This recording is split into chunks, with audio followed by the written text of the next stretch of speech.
अभी सब्सक्राइब करें Atul coaching centre YouTube channel को और घर बैठे पाएं सभी पाठ्यक्रम की पूर्ण कवरेज फिजिक्स एवं केमिस्ट्री विषयों में आजमगढ़ के सबसे प्रसिद्ध शिक्षक श्री प्रकाश पाठक सर से। धन्यवाद। चलिए, क्लास 12 सब्जेक्ट फिजिक्स में आज हम लेसन 4 स्टार्ट किए हैं, जिसका नाम है संधारित्र तथा परावैद्युत, यानी कैपेसिटर एंड डाई इलेक्ट्रिक।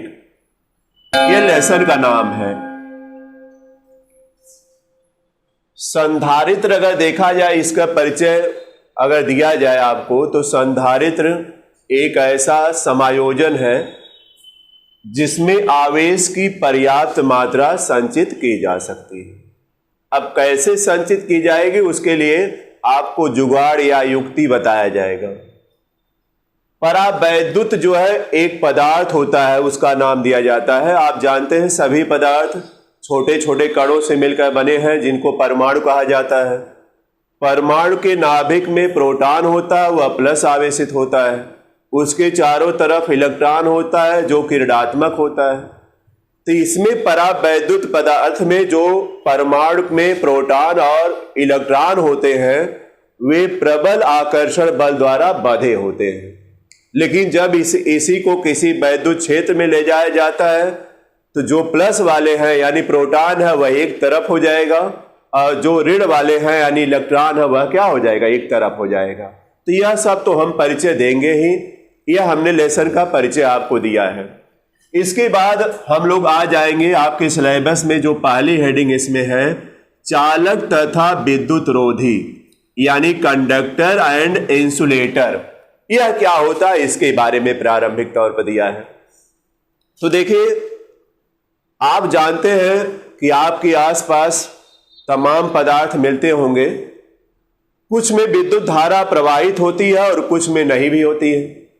जैसे आपके आसपास अगर एल्यूमिनियम का तार है तो उसमें विद्युत धारा प्रवाहित होती है, लेकिन कागज है या कांच है या सूखी लकड़ी है, इसमें विद्युत धारा का प्रवाह नहीं हो पाता। तो विद्युत धारा के प्रवाह के आधार पर यह जो आपके आसपास पदार्थ है उनको दो भागों में बांट दिया है। एक का नाम रखा है चालक यानी कंडक्टर, जिसको कहा गया, यानी इसमें विद्युत धारा का प्रवाह आसानी से हो जाएगा, या कहिए आवेश का प्रवाह आसानी से हो जाएगा। जो विद्युत रोधी रहेगा, जिसको अचालक भी नाम देते हैं, इसमें विद्युत धारा का प्रवाह आसानी से नहीं होता है। अगर कुछ जुगाड़ लगाएंगे तब हो सकता है थोड़ी मात्रा में धारा प्रवाहित हो, नहीं तो फिर नहीं होता है। इसका कारण क्या होता है, तो देखिए, इसको फर्स्ट लेसन में ही बताया गया होगा कि इसका कारण है मुक्त इलेक्ट्रॉन। जो चालक है उसमें बाहरी कक्षा के इलेक्ट्रॉन वही मुक्त इलेक्ट्रॉन होते हैं। वही देखा जाए तो मुक्त रूप से पूरे चालक में प्रवाहित होते हैं। अगर कमरे के ताप पर देखा जाए, हमने बताया है कमरे का ताप का मतलब 25 डिग्री सेल्सियस। अगर आप केल्विन में बदलेंगे तो 273 प्लस 25 करिएगा, कितना आया था बोलिए, 298 केल्विन में आएगा। ये ध्यान रखिए सब लोग, 298 केल्विन आएगा और 25 डिग्री सेल्सियस होता है। तो कमरे के ताप पर अगर देखा जाए तो जो भी चालक आपके पास है उसमें जो इलेक्ट्रॉन है वह मुक्त रहता है, यानी चालक में क्या करता रहता है, घूमता रहता है, वह हमेशा मुक्त होता है। बल्कि जब कोई तत्व या कोई चालक का परमाणु अपना इलेक्ट्रॉन मुक्त कर देता है तो वह आयनित हो जाता है, और आयनित होने पर वह जालक में फंस जाता है, जालक में एक जकड़ जाता है उस जालक में, जिसकी वजह से वह ना तो दाएं ना तो बाएं ना तो ऊपर ना तो नीचे जा पाता है, वहीं पर पड़ा रहता है। हाँ, यह जरूर रहेगा कि वह आवेशित रहेगा। वह क्या रहेगा, आवेशित रहेगा, उस पर प्लस चार्ज रहेगा, लेकिन वह अपना चार्ज वहीं पर जहां का है वहीं पर लेकर पड़ा रहेगा, जिसको कहते हैं बद्ध आवेश। हम बात किए थे, बद्ध आवेश कहेंगे। और जो इलेक्ट्रॉन लेकर आवेश टहल रहा है, एक इलेक्ट्रॉन निकलेगा, बताइए 1.6 इंटू 10⁻⁹ आवेश होता है, वह इलेक्ट्रॉन पूरे चालक में टहल रहा है, उसको कहते हैं क्या, मुक्त आवेश कहते हैं, फ्री चार्ज कहते हैं। समझ गए ना। तो यहां पर अगली हेडिंग जस्ट आने वाली है, बद्ध आवेश और क्या मुक्त आवेश क्या है। तो जो इलेक्ट्रॉन टहल रहा वह, जो आवेश लेकर टहल रहा है वह उसका क्या है, मुक्त इलेक्ट्रॉन, मुक्त आवेश। और जो वहां पर बैठा हुआ है यानी अपने जगह पर ही पड़ा है वह क्या है, बद्ध आवेश, चूंकि वह जालक से बंधा हुआ है। आप ठोस अवस्था जब पढ़िएगा केमिस्ट्री में तो उसमें बताया जाता है कि जो ठोस अवस्था के मॉलिक्यूल है वह कैसे जालक में बंधे होते हैं, विस्तार से वहां बताया जाएगा। तो इसको ध्यान रखिएगा सब लोग। तो चलिए हम लोग पहली हेडिंग डालते हैं, चालक तथा विद्युत रोधी। इस हेडिंग को डाल लीजिए और इसमें लिखना प्रारंभ करिए। लिखिएगा, आवेश के प्रवाह के आधार पर, आवेश के प्रवाह के आधार पर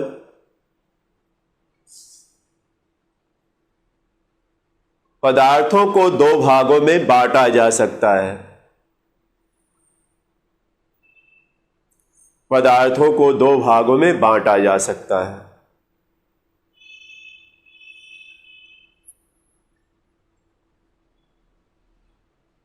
उसमें पहला नंबर हेडिंग में डालिएगा, बस लिखिएगा पहला नंबर चालक, कंडक्टर लिख दीजिएगा, और दूसरा नंबर विद्युत रोधी, इंसुलेटर।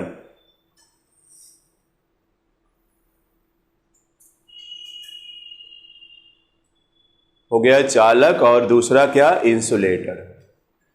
क्लियर हो गए सब लोग। लिखिएगा, पैराग्राफ चेंज हो जाएगा, चेंज कर दीजिएगा। लिखिएगा, चालक वे पदार्थ होते हैं, चालक वे पदार्थ होते हैं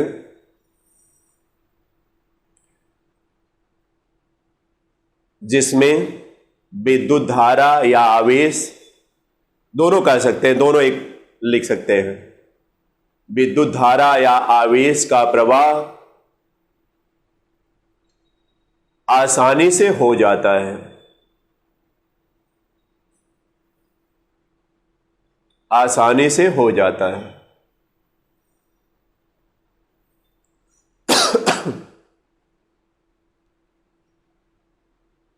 आसानी से हो जाता है। जैसे आयरन, एल्यूमिनियम, तांबा आदि लिख दीजिएगा।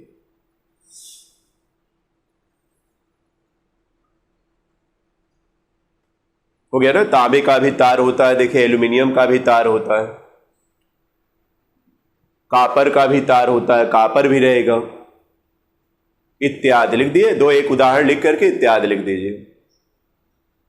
अब बात आती है, सुनिएगा ध्यान से, एक के बारे में जब लिख रहे हैं तो पूरा उसके बारे में लिखना होगा, क्योंकि यहां हेडिंग दिया इसलिए लिखवाना पड़ रहा है।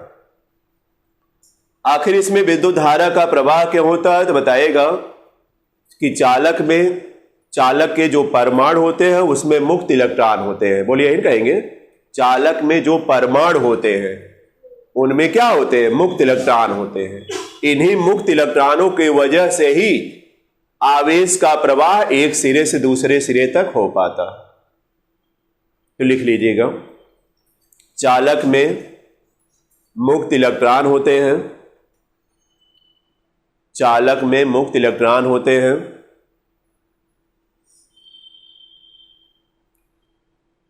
मुक्त इलेक्ट्रॉन होते हैं। इन्हीं इलेक्ट्रॉनों के द्वारा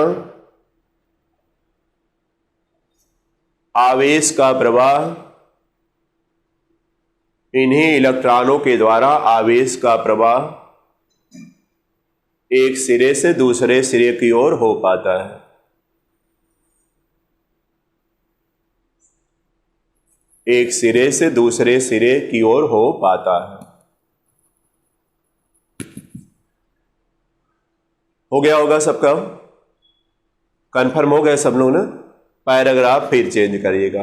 अब अचालक के बारे में लिखिएगा, अचालक या विद्युत रोधी जिसको कहते हैं। लिखिएगा, विद्युत रोधी पदार्थ वे पदार्थ होते हैं विद्युत रोधी पदार्थ वे पदार्थ होते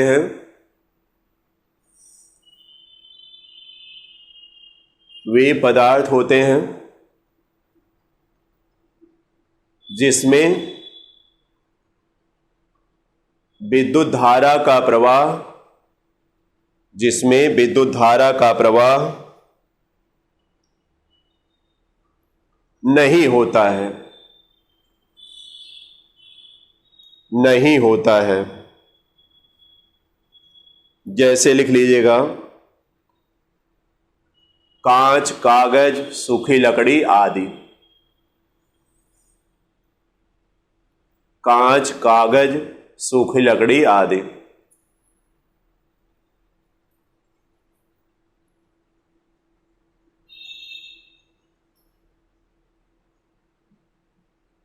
हो गया, सूखी लकड़ी आदि हो गया।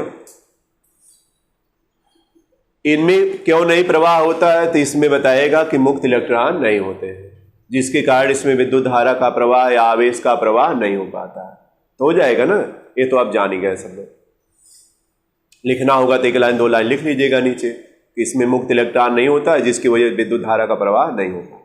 ये तो हम फर्स्ट लेसन में भी लिखवाए हैं और यहाँ भी एक बार लिखवा दिए, क्योंकि कुछ लोग नए जुड़े हैं तो इसलिए लिखवाना पड़ता है। तो सब लोग समझ में आ गया होगा। अब देखिएगा, आपको बता दें हम कि जो यह विद्युत रोधी पदार्थ है, इन्हीं में परावैद्युत पदार्थ मिलते हैं। विद्युत रोधी पदार्थों से ही या विद्युत रोधी पदार्थों में ही परावैद्युत पदार्थ है। अब कैसे है, आने दीजिए हेडिंग, वहां बताएंगे। लेकिन एक बात ध्यान दिला रहे हैं, वहां जब जाएंगे इस हेडिंग पर तो आप लोगों को बताएंगे। अब देखिए, दूसरी हेडिंग आपकी आ जाती है क्या? दूसरी हेडिंग सिलेबस के अनुसार अगर चलिएगा तो आती है, किसी चालक के भीतर मुक्त आवेश तथा बद्ध आवेश। बोलिए, दोनों प्रकार का आवेश होता है कि नहीं? मुक्त आवेश भी होता है और क्या होता है, बद्ध आवेश भी होता है। इसके बारे में हेडिंग डालिएगा। तो लिखिएगा, चलिए हेडिंग एकदम सेम टू सेम लिखवा रहे हैं इसके तहत, आपके सिलेबस के तहत।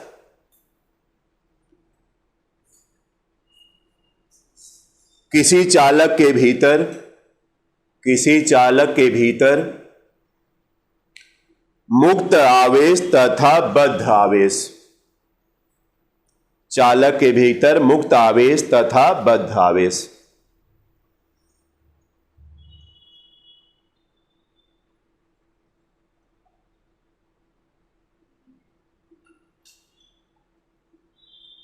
हो गया? लिखिएगा, लिखवाना स्टार्ट करें। लिखिएगा, कमरे के ताप ब्रैकेट में लिखिएगा 25 डिग्री सेल्सियस। कमरे के ताप ब्रैकेट में लिखिएगा 25 डिग्री सेल्सियस। ताप ब्रैकेट में क्या, 25 डिग्री सेल्सियस पर सभी चालकों में इलेक्ट्रॉन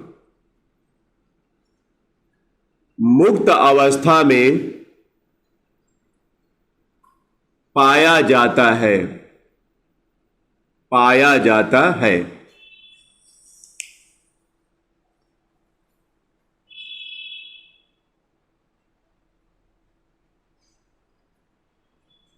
हो गया? ये हमने आपको समझाया भी कि 25 डिग्री सेल्सियस पर देखा जाए तो चालकों में जो इलेक्ट्रॉन होता है मुक्त होता है। क्या लिखें? मुक्त अवस्था में पाया जाता है। यह इलेक्ट्रॉन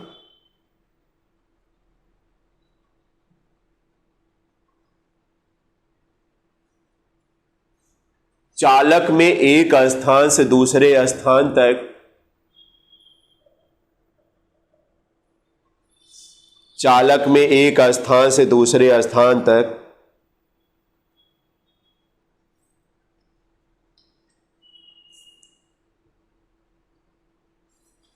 चलते रहते हैं। एक स्थान से दूसरे स्थान तक चलते रहते हैं, जिसके कारण मुक्त इलेक्ट्रॉन के साथ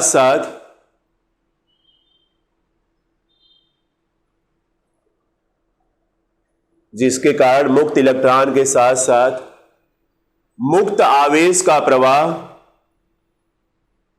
मुक्त आवेश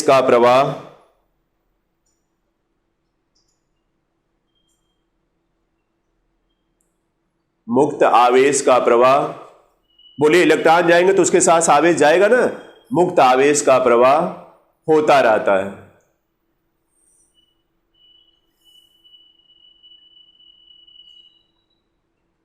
हो गया, यह मुक्त आवेश के बारे में हो गया, समझ में आ गया होगा। फिर चलिए लिखिएगा पैराग्राफ चेंज करके। जब कोई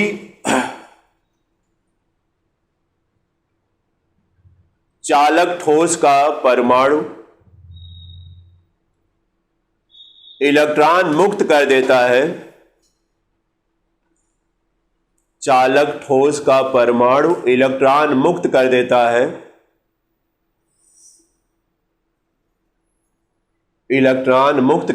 है,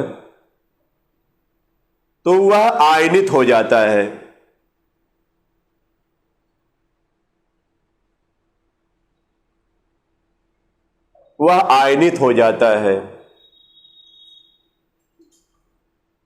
आयनित होने का मतलब जैसे Na+ हो जाएगा, अगर Fe है तो Fe+2 हो जाएगा, एल्यूमिनियम है तो +3 हो जाएगा। बोलिए, इसी तरह ना होगा, आयनित हो जाता है। आयनित होने के कारण यह ठोस के अन्य परमाणुओं के साथ प्रबलता से बंध जाता है। आयनित होने के कारण यह ठोस के अन्य परमाणुओं के साथ प्रबलता से बंध जाता है।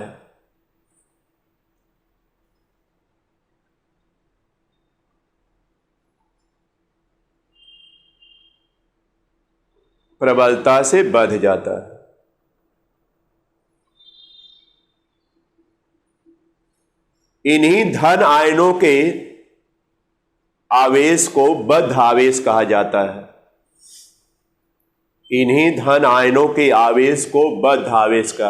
है। बद्ध आवेश कहा जाता है।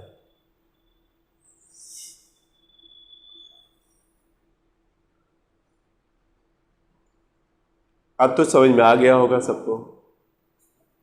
बद्ध आवेश, दो आवेश है इसमें। मुक्त आवेश चालक में देखें दो प्रकार का आवेश रहेगा, एक मुक्त आवेश और एक बद्ध आवेश रहेगा।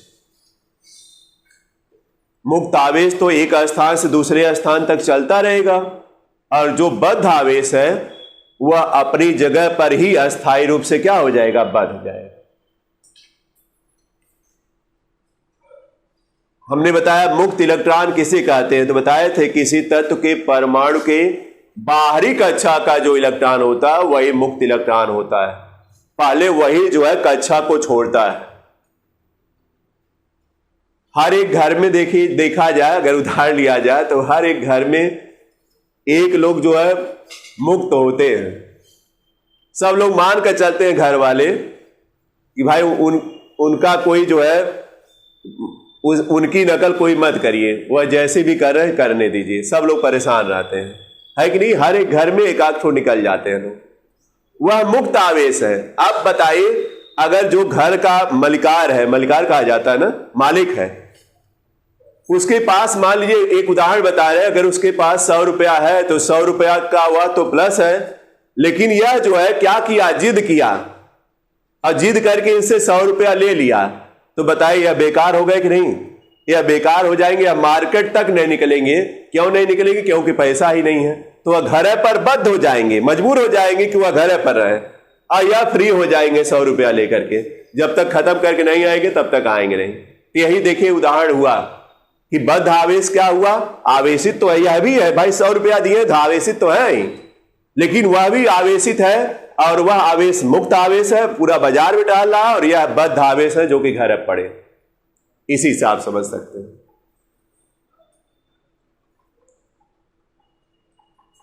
समझ गए सब लोग ना? तो इसको ध्यान रखिएगा। उसी तरह चालकों की भी बात है, बद्ध आवेश और मुक्त आवेश, यह ध्यान रखिएगा। आप लोगों के सिलेबस में था। अब आगे आते हैं वैद्युत धारिता, इसके बारे में अब लिखेंगे। हेडिंग डाल लीजिएगा, वैद्युत धारिता।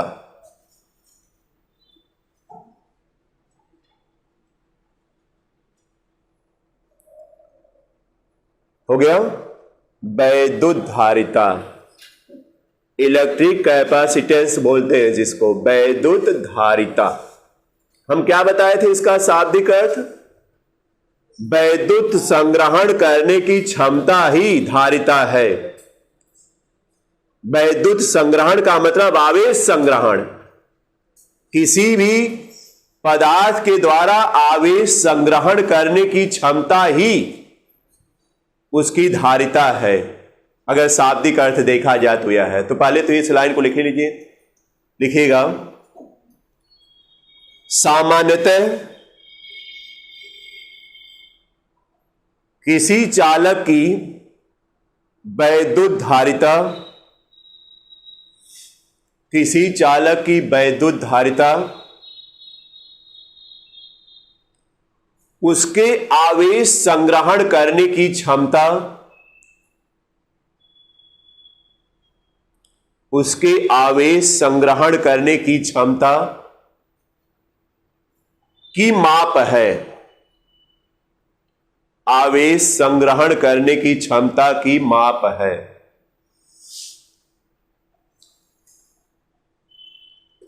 आवेश संग्रहण करने की क्षमता की क्या है? माप है। हो गया? ये सामान्य सी परिभाषा है। वैसे प्रयोगों द्वारा यह देखा गया कि कोई चालक जब आवेश को संग्रहित कर रहा है तो आवेश की मात्रा तो उस पर बढ़ ही रही है, उसके साथ साथ उसका वैद्युत विभव भी क्या है? बढ़ रहा है। प्रयोगों द्वारा यह देखा जा सकता है ना भाई। वैद्युत विभव के लिए मापन चाहिए, मापक लगाना चाहिए। हम लोग साधारण तौर पर नहीं कर पाएंगे ना। यानी हमने बताया, अगर मान लीजिए ये प्लेट है, कोई प्लेट मान लीजिए ये प्लेट है, ये प्लेट है, इसके द्वारा आवेश जो है ग्रहण हो रहा है मान लीजिए, या संग्रहित हो रहा है। इस पर मान लीजिए प्लस आवेश संग्रहित हो रहा है इस प्लेट के सरफेस पर, सतह पर, और यहां पर कोई आप आवेश स्रोत लगाए हैं। यहां पर आपके पास आवेश स्रोत है, कोई आवेश स्रोत इस तरह लगाए हुए हैं, जो कि इसको, यहां बस उसी तरह हम फिगर बना रहे हैं, जो कि इसको आवेश दे रहा है। यहां से क्यू आवेश इसको दे रहा है और यह आवेश इसके सरफेस पर इकट्ठा हो रहा है। तो बताइए आवेश संग्रहित या कर रहा है कि नहीं? तो आवेश तो इसका बढ़ ही रहा है, यानी क्यू तो बढ़ ही रहा है, लेकिन उसके साथ साथ इस पर वैद्युत विभव भी बढ़ रहा है। उसके साथ साथ क्या बढ़ रहा है? वैद्युत विभव भी बढ़ रहा है। तो आप इसको तो कह ही सकते हैं क्यू अनुक्रमानुपाती क्या है? वी। यानी आवेश जैसे जैसे हम बढ़ा रहे हैं उसका वैद्युत विभव भी क्या हो रहा है? बढ़ रहा है। बोलिए, अगर इसको आप बराबर करना चाहेंगे तो क्यू इजकल टू, हमने बताया सी यहां लगेगा, और सी ही देखिए एक नियतांक है जिसे चालक की क्या कहेंगे? वैद्युत धारिता कहेंगे। और सी इजकल टू आ जाएगा क्या बताइए? क्यू अपान वी आ जाएगा, या फार्मूला आ गया धारिता के लिए, C is equal to Q upon V आ जाएगा। तो समझ में आ जाएगा ना? तो लिखिएगा, जब किसी चालक, उसी में लिखिएगा भाई, जब किसी चालक को आवेश क्यू दिया जाता है, आवेश क्यू दिया जाता है, तो उसका वैद्युत विभव, तो उसका वैद्युत विभव कैपिटल वी, कैपिटल वी बढ़ता जाता है, बढ़ता जाता है। अर्थात नीचे लिखिएगा, अर्थात बढ़ता जाता है, नीचे लिखिए अर्थात इसी तरह लिखिएगा Q अनुक्रमानुपाती V,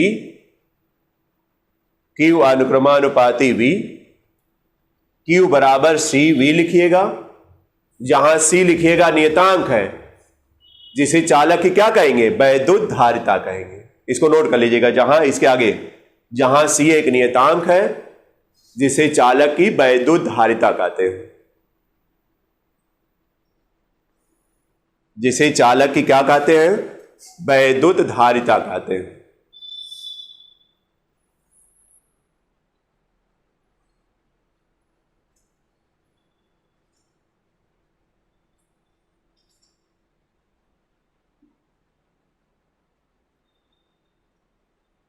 हो गया। अब C बराबर Q अपान V हो जाए।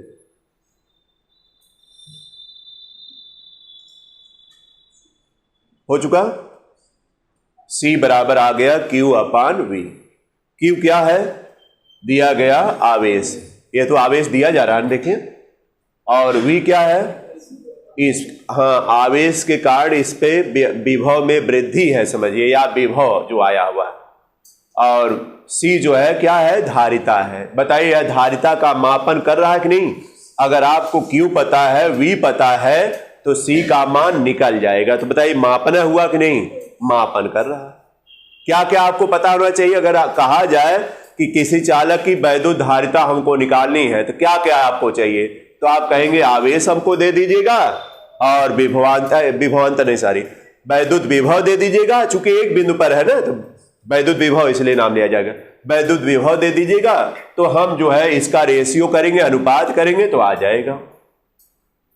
वैसे देखा जाए अगर आप मैथमेटिकल रूप से इसको डिफाइन करेंगे, जब आप यानी मैथ के हिसाब से, तो आप इसी तरह बताइएगा। देखेगा क्या, किसी चालक को दिया गया आवेश और उस आवेश के कारण उत्पन्न वैद्युत विभव का अनुपात क्या कहलाता है, वैद्युत धारिता।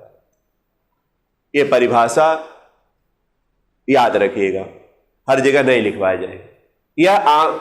यह मैथमेटिकल रूप से बताया गया है और ज्यादा फिजिक्स में मैथमेटिकल रूप से ही डिफाइन किया गया। हर एक को जहां भी फार्मूला से डिफाइन किया गया वह मैथमेटिकल रूप से है। बताइए अनुपात तो मैथमेटिकल है कि नहीं है, मैथमेटिकल, जिसमें डिवाइड किया जाएगा। आ जाएगा। अगर किसी चालक की धारिता ज्यादा है तो इसका मतलब है कि वह आवेश ज्यादा संग्रहित करेगा। बोलिए, आवेश को ज्यादा संग्रहित करेगा, जिसकी वजह से उसकी धारिता क्या है, ज्यादा।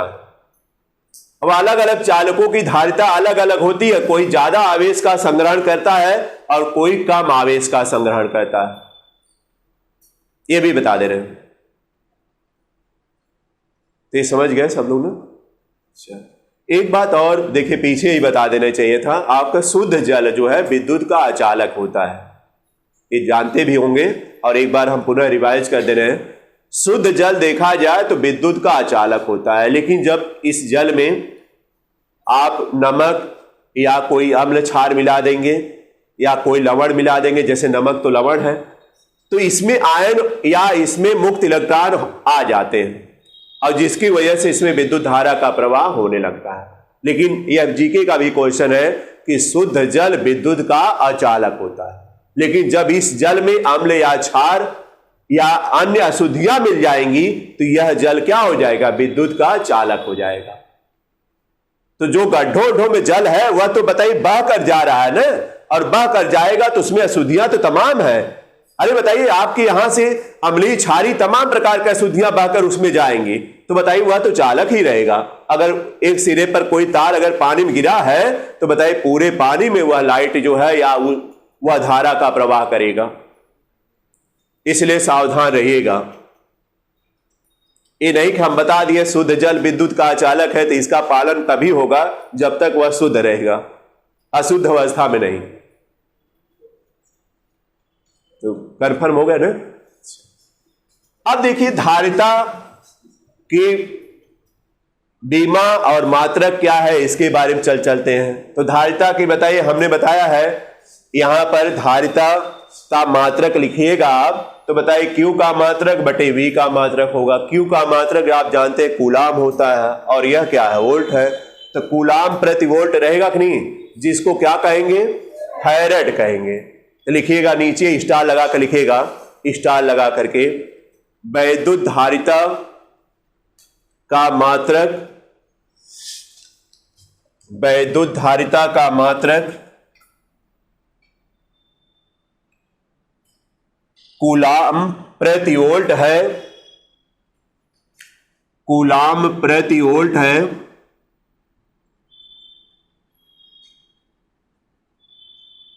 जिसे फैरेड कहते हैं, फैरेड रहेगा, जिसे फैरेड कहते हैं। इसका मतलब है क्या, एक फैरेड बराबर एक कूलाम बटे क्या, एक वोल्ट। ए हुआ, नीचे आप नोट कर लीजिएगा, 1 फैरेड इजकल टू 1 कूलाम अपान 1 वोल्ट। इसके कहने का मतलब क्या हुआ कि यदि किसी चालक को 1 कूलाम आवेश दिया जाए और उसके विभव में 1 वोल्ट की वृद्धि हो जाए तो कहा जाता है कि उस चालक की धारिता कितनी है, 1 फैरेड है। बस इसी तरह बता देंगे। बोलिए, यदि किसी चालक को 1 कूलाम आवेश दिया जाए और उसके विभव में 1 वोल्ट की वृद्धि हो जाए तो कहा जाता है कि चालक की धारिता कितनी है, 1 फैरेड। इसके अलावा इसके छोटे मात्रक भी हैं, नीचे नोट कर लीजिएगा। 1 माइक्रो फैरेड भी बताए थे ना, माइक्रो फैरेड बराबर 10 की पावर माइनस 6 फैरेड। फैरेड को अब से दिखाएंगे, माइक्रो देखिए म्यू है। और वह पीको फैरेड भी बताए थे, पीको फैरेड में 10 की पावर क्या हो जाएगा, -12 ना, -12 और फैरेड होगा, नैनो फैरेड रहेगा, 10 की पावर -9 हो जाएगा। ये जानते रहिएगा, इसको भी नोट कर लीजिएगा, चूंकि देखिए न्यूमेरिकल जब लगाएंगे तो आवश्यकता इसकी रहेगी। यह छोटे मात्रक है।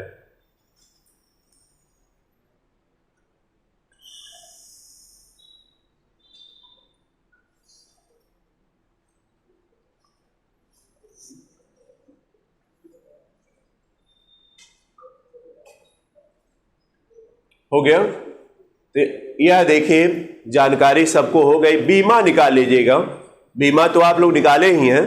बीमा देखिए निकालेगा तो यहां पर देखिए आपके पास है क्या, C इजकल टू क्या है, Q अपान V है। तो बताए C की बीमा चाहिए आपको, C की बीमा के लिए आप क्या करेंगे, बीमा के लिए इसको पहले मूल मात्रकों के पदों में बदलेंगे ना। तो हमने बताया था C बराबर, इसको Q की जगह क्या लिखेंगे, IT अपान नीचे V की जगह क्या रहेगा, W अपान Q होता है। तो Q की जगह भी क्या लिखेंगे, IT ऊपर जाएगा तो आप जानते हैं C बराबर हो जाएगा I square T square upon W ना। अब देखिए C की बीमा आसानी से आप लिख सकते हैं, C की बीमा बराबर I को बताए A से 2 होगा और T को बताए 2 से ना, T की घात 2 हो गया। बोलिए, और W की बीमा जान रहे हैं, L स्क्वायर T की पावर -2 होता है कि नहीं। अब इसको जब आप ऊपर ले जाएगा तो M की पावर -1, L की पावर बताइए क्या होगा, -2 और T की पावर क्या होगा, T की पावर 4 होगा और A की पावर क्या होगा, 2।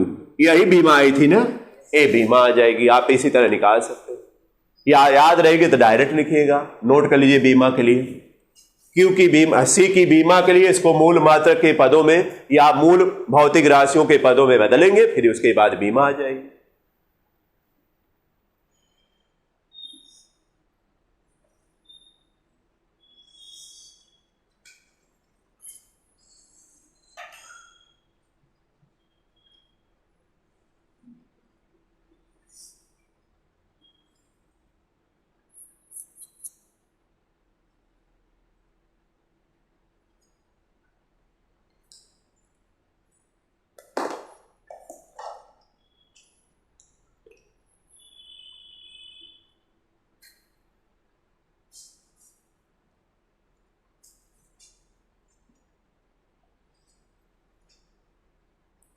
तो देखिए हमने आपको 3 हेडिंग बताया है, चालक और विद्युत रोधी पदार्थ, फिर बद्ध और मुक्त आवेश, और इसके अलावा वैद्युत धारिता क्या है, इसके बारे में हमने आपको बता दिया है। अब इस पर जो है, इसी को वैद्युत धारिता को लेकर ही थियरी आगे बढ़ेगी। वह तो प्रारंभिक परिचय रहा 2 हेडिंग में, वैद्युत धारिता इसमें मेन टॉपिक है, इसी को लेकर के आगे थियरी जाएगी और इसी से संबंधित फार्मूला भी आपको बार बार मिलेगा। लेकिन कुछ थियरियां हैं, हमने बताया उसको सिलेबस से हटा दिया गया है, तो उसको रफ पर आपको बता दिया जाएगा, समझा दिया जाएगा। थियर पर जो थियरी सिलेबस के अनुसार दिया है उसी थियरी को बताया जाएगा और उसको आप लोग पूरा तैयार करते जाइएगा ताकि कोई दिक्कत ना आए। फिर देखिए हम यहां पर जो सिलेबस दे रहा है उसमें दे दिया है सीधे परावैद्युत पदार्थ यानी डाई इलेक्ट्रिक सबस्टेंस, परावैद्युत पदार्थ के बारे में दे दिया। कौन कौन से पदार्थ परावैद्युत हैं? हमने बताया अधिकांश परावैद्युत जो पदार्थ रहेंगे वह जो है विद्युत के अचालक यानी क्या रहेंगे, इंसुलेटर रहेंगे। और ध्यान रखिएगा यह क्या किया जाएगा, अभी तो यह बताया नहीं गया है। संधारित्र जब बनाया जाता है तो हमने कहा संधारित्र एक ऐसी युक्ति का नाम है, जुगाड़ का नाम है, जिस पर आवेश की पर्याप्त मात्रा संचित की जाएगी। तो जुगाड़ में क्या किया जाता है अभी शाब्दिक रूप से हमने बता रहे हैं आप लोगों को, फिगर नहीं बता रहे हैं। उसमें 2 प्लेटों को लिया जाता है और दोनों प्लेटों के बीच की दूरी कुछ रखी जाती है। अब कंडीशन बताएगी, आने दीजिए, फार्मूला बताएगा कि ज्यादा रखेंगे कम रखेंगे। उससे आप प्रभावित हो रहे हैं तो बताइए कम ज्यादा पर ध्यान देंगे, अगर प्रभावित नहीं हो रहे हैं तो कम ज्यादा पर कोई ध्यान नहीं देंगे। लेकिन पहले रूल पढ़ेंगे तब में कम ज्यादा का पता चलेगा। हमने कहा 2 प्लेटें लगते हैं, दोनों प्लेटों के बीच कभी कभी निर्वात रख दिया जाता है। निर्वात का मतलब है कि हवा थोड़ा बहुत रहेगी अंश, यह रख दिया जा सकता है। दोनों प्लेटों के बीच बताइए अचालक पदार्थ भर दिए जाते हैं कि नहीं, आप सुने हैं?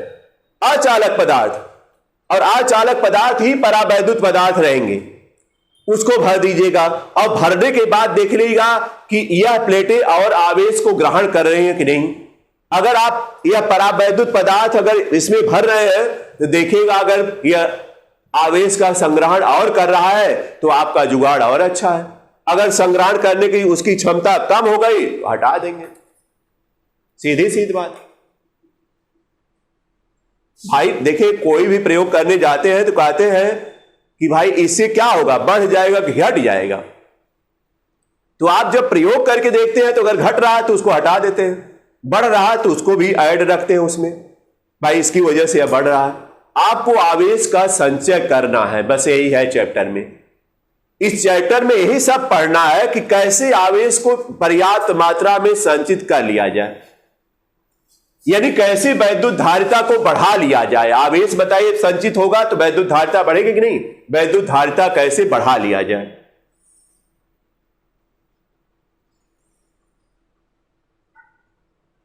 इसके बारे में तमाम जुगाड़ आपको करना पड़ेगा और यह लेसन पूरा इसी पर आधारित हमने बता दिया रहेगा भी।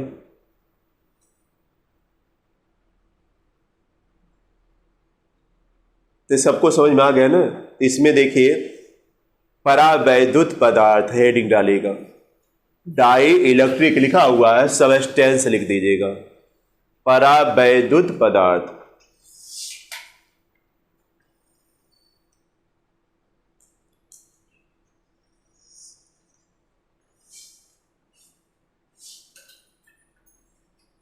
हो गया परावैद्युत पदार्थ।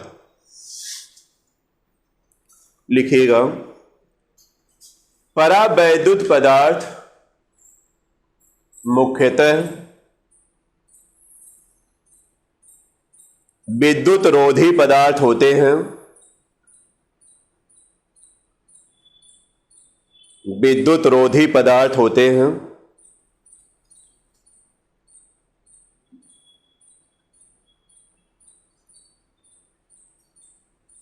परावैद्युत पदार्थों में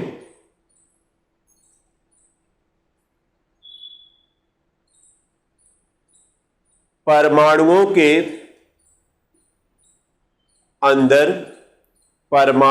अंदर धन और ऋण आवेश प्रबलता से बंधे होते हैं। अभी जो हमने बताया आपको यही हम लिखवा रहे हैं, केवल बस लिखिएगा। परावैद्युत पदार्थों में अभ्रक, मोम तेल,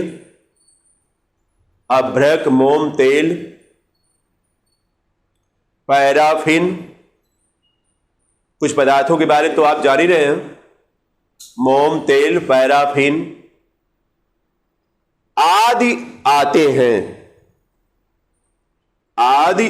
हैं। तो देखिए आएगा परावैद्युत पदार्थ किसे कहते हैं, या कहेगा दो परावैद्युत पदार्थों के नाम लिखिए, तो आपके पास सब तैयार है। परावैद्युत पदार्थ किसे कहते हैं, तो जो भी 3-4 लाइन लिखवाया गया लिख देंगे।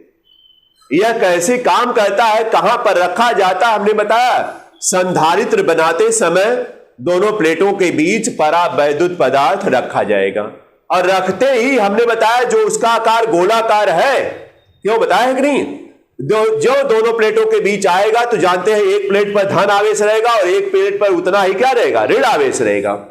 तो जो परावैद्युत पदार्थ आएगा तो इसका आकार तो गोलाकार रहेगा, परमाणु में धन और ऋण, लेकिन जो इसके अंदर आएगा तो एक तरफ बताए, एक तरफ ऋण हो जाएगा और एक तरफ क्या हो जाएगा, धन, जिससे उसकी आकृति क्या हो जाएगी, चिपटी हो जाएगी।